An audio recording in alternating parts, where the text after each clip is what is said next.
Pertanyaannya begini.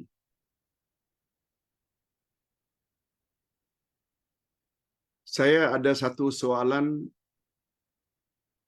mengenai suatu hadis. Saya ingin mendapat penjelasan bahagian yang terakhir dari hadis tersebut, Pak Ustaz. Yaitu dosa-dosa hambanya yang beriman, yang tidak menyekutukan Allah sedikit pun.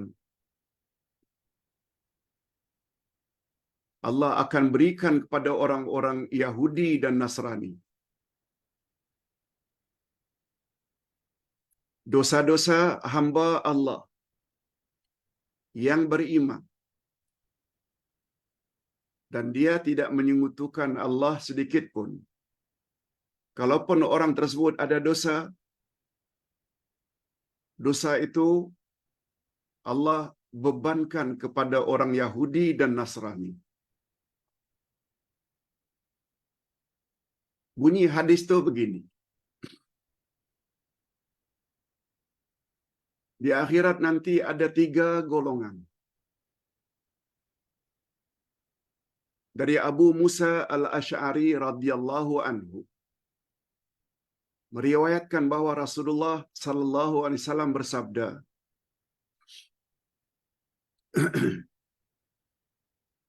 umat ini akan dikumpulkan pada hari kiamat menjadi 3 golongan.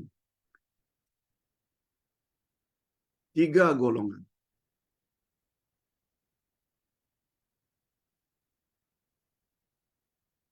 Golongan yang pertama, Allah masukkan ke dalam syurga tanpa hisab. Langsung masuk syurga. Masya Allah. Allahumma ja'alna minhum. Golongan yang kedua akan dihisab dengan hisab yang ringan. Lalu dimasukkan ke dalam syurga. Yang kita dulu pernah jelaskan, hisaban yasira. Itu golongan yang kedua. Golongan yang pertama masuk syurga tanpa hisab. Golongan yang kedua masuk syurga dengan hisab yang ringan. Hisaban yasira. Nah, golongan yang ketiga dengan membawa dosa sebesar gunung. Ada dosa juga.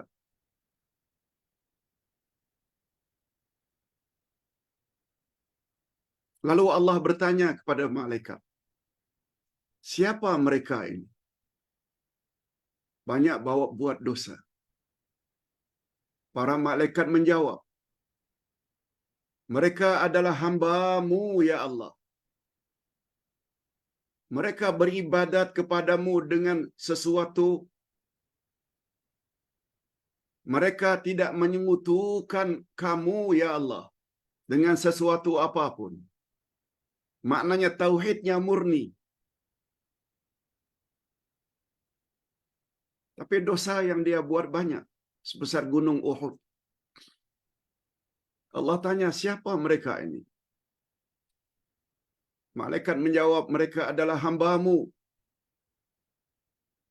Mereka beribadat hanya kepadamu, tidak menyekutukan-Mu walau dengan satu apapun juga. Begitu mendapat jawaban daripada malaikat, lalu Allah Subhanahu wa taala berfirman, bawalah mereka dan berikanlah dosa-dosa mereka kepada orang Yahudi dan Nasrani. Dan masukkanlah mereka yang banyak dosa sebesar gunung Uhud itu. Tetapi karena mentauhidkan aku, tidak buat syirik sedikit pun, masukkan mereka ke dalam syurgaku dengan rahmatku. Hadis riwayat Tabarani dan Al-Hakim. Yang ditanya oleh yang bertanya ini tentang golongan yang ketiga. Siapa mereka, Pak Ustaz? Ini jawabannya. Semua kita tahu yang paling berperanan nanti di akhirat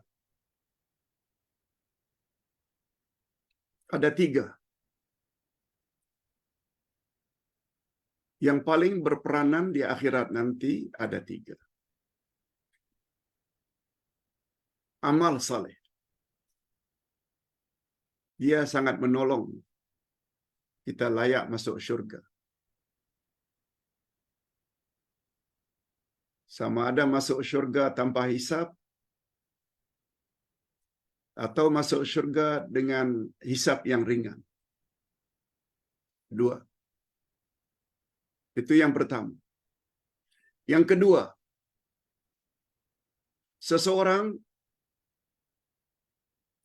layak masuk syurga melalui syafaat.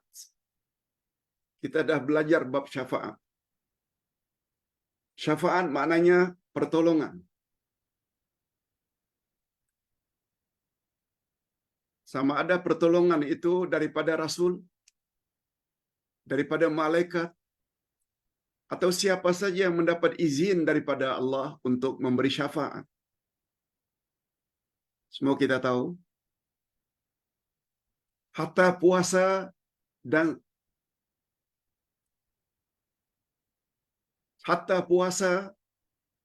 dan Al-Quran juga boleh memberi syafaat dalam hadis sahih dengan izin Allah. Itu yang kedua. Pertama, amal saleh. Yang kedua, andai kata kita kurang amal saleh, ada dosa, lalu kita boleh juga terhindar daripada neraka, azab, melalui syafaat. Nah, apa dia yang ketiga, Pak Ustaz? Yang ketiga adalah rahmat Allah. Yang ketiga adalah rahmat Allah. Ustaz ada tulis dalam buku ini, Akidah Ahlussunnah wal Jamaah jilid 2. Dalam bab syafaat. Boleh lihat muka surat 68. Yaitu bahagian rahmat Allah. Ustaz bacakan sedikit. Terdapat juga golongan yang dikeluarkan dari neraka tanpa syafaat. Bukan karena amal salehnya yang banyak, bukan juga karena syafaat, tetapi dengan rahmat Allah dan kurnia Allah. Yaitu Allah dengan kehendaknya akan mengeluarkan mukminin yang berdosa tanpa melalui syafaat sesiapapun. Ini adalah nikmat dan rahmat daripada Allah. Karena rahmat atau kasih sayang Allah mendahului kemurkaannya. Ini sesuai dengan hadis Nabi. An Abi Sa'id Al-Khudri radhiyallahu anhu anin Nabi sallallahu alaihi wasallam. Anna Allah Ta'ala yaqul. Allah berfirman, syafa'atil malaikah wa syafa'an nabiyyun wa syafa'al mu'minun wa lam yabqa illa arhamur rahimin. Setelah manusia mendapat syafaat dari malaikat, setelah manusia yang berdosa mendapat syafaat daripada para nabi, setelah manusia mendapat syafaat daripada rasul, tidak ada lagi yang berbaki kecuali rahmat Allah. Inilah yang dimaksudkan oleh hadis yang kita sebutkan tadi atau yang dipertanyakan. Ketika Allah tanya, orang itu banyak berbuat dosa seperti gunung Uhud.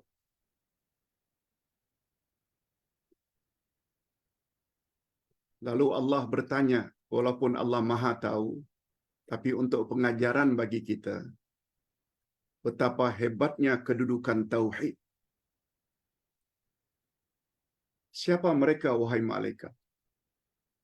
Malaikat jawab, mereka adalah orang yang beribadat hanya kepadamu. La ilaha illallah. Tidak menyekutukan engkau sedikit pun. Tapi pada masa yang sama mereka juga banyak buat dosa. Lalu Allah Subhanahu wa taala karena sangat gembiranya terhadap orang tersebut disebabkan tauhidnya yang murni tanpa berbuat syirik ketika di dunia dulu. Walaupun dosanya banyak sebesar gunung Uhud, Allah Subhanahu wa taala suruh malaikat transfer, pindahkan dosa-dosa orang tersebut kepada orang Yahudi dan Nasrani.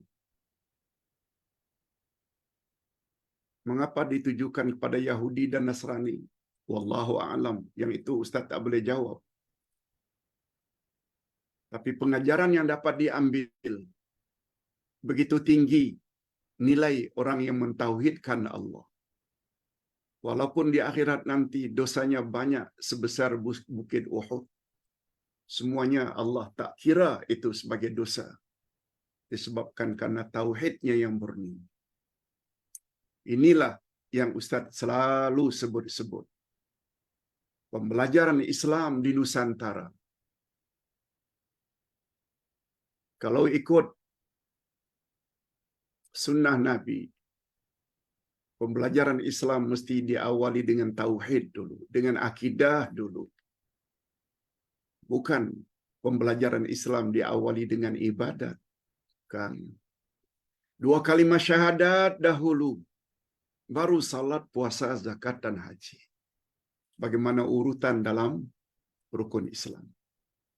Mudah-mudahan jawaban Ustaz ini dapat menolong betapa tingginya dan peranan rahmat Allah. Dan untuk mendapat rahmat Allah ini,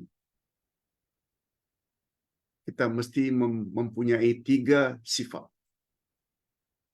Kita boleh lihat sifat yang perlu ada untuk mendapat rahmat Allah dalam ayat 218 dari surat Al-Baqarah. Apa kata Allah? Orang-orang yang beriman dan orang-orang yang berhijrah dan orang-orang yang berjihad di jalan Allah, merekalah orang yang mengharap akan rahmat Allah. Innal ladzina amanu wal ladzina hajaru wajahadu fi sabilillah ulaika yarjuna rahmatallah. Artinya, sesungguhnya orang-orang yang beriman lalu mereka berhijrah dan mereka berjihad di jalan Allah, merekalah orang-orang yang benar-benar mengharap akan rahmat Allah. Jadi rahmat Allah ini barulah diperolehi oleh seseorang. Pertama, imannya mesti mantap. Yang kedua, dia mesti berhijrah. Hijrah maknanya mesti berpindah. Hijrah di sini maknanya hijrah sikap. Dari dulu banyak buat syirik, khurafat. Dia mesti berhijrah kepada tauhid. Kalau dulu dia banyak buat bid'ah dalam beramal, dia mesti berhijrah ikut sunnah Nabi. Itu namanya hijrah. Yang disebut dengan hijrah maknawiyah. Bukan hijrah hissiyah. Namun demikian, iman yang mantap dan hijrah sikap tak akan dapat dilakukan tanpa jihad fisabilillah. Jihad maknanya kesungguhan, bersungguh-sungguh. Tekuni ilmu-ilmu agama, terutama Al-Quran dan Sunnah Nabi. Mereka itulah orang yang benar-benar mengharap akan rahmat Allah. Sebagaimana yang disebut oleh hadis tadi. Mudah-mudahan apa yang kita sampaikan ini ada manfaatnya. Kita jumpa lagi esok insya-Allah hari Isnin dengan tafsir. Kita akhiri dengan doa. Alhamdulillah rabbil alamin. Wassalatu wassalamu ala asyrafil anbiya'i wal mursalin wa ala alihi wa sahbihi ajma'in. Rabbana zidna ilman nafi'a wa rizqan thayyiba wa amalan mutaqabbala. Ya Allah, berilah kami ilmu yang bermanfaat, rezeki yang halal, baik lagi diberkati, serta amal-amal yang diterima. Ya Allah, masukkanlah kami ke dalam golongan orang-orang yang senantiasa mentauhidkan Engkau tanpa berbuat syirik walau sedikit. Kalaupun kami dulu pernah melakukan syirik, sama ada sengaja atau tidak disengaja, mohon ampunan-Mu ya Allah.